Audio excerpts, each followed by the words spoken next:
Wizara ya Afya na Ustawi wa Jamii imesema Tanzania bado ina changamoto ya tatizo la vifo vya watoto njiti, ambapo kati ya watoto 210,300 wanaozaliwa kwa mwaka hupoteza maisha kwa sababu mbalimbali.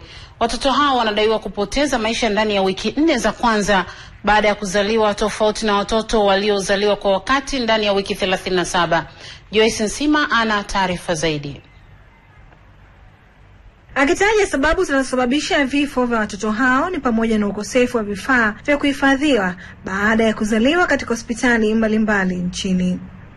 Huku wizara hiyo ikiomba wadau mbalimbali kujitokeza kusaidia vifaa hivyo ili kuokoa maisha ya watoto hao wanaozaliwa kabla ya kutimiza wiki 37.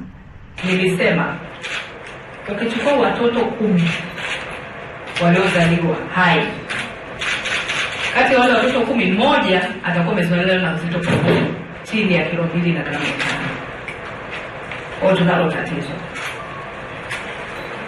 Nadhani hiyo ni takwimu ya kwanza muhimu. 2, kama wizara tumejipanga vipi? Kama ulinisikiliza vizuri, nilisema ili mtoto huyu au mjamzito huyu au mtoto atakayezaliwa huyu na uzito pungufu aweze kuishi. Katika maadhimisho hayo, taasisi ya Doris Foundation imeandaa tamasha la kuchangia fedha kwa ajili ya vifaa vya watoto njiti kwa kanda 5 Tanzania. Mtu atakuwa ana uwezo wa kufanya michezo magari, wakati huo atakachoenda kukitafuta kitakuwa ni jibu la kwa nini au njia ya kumsaidia mtoto aliyezaliwa kabla ya wakati.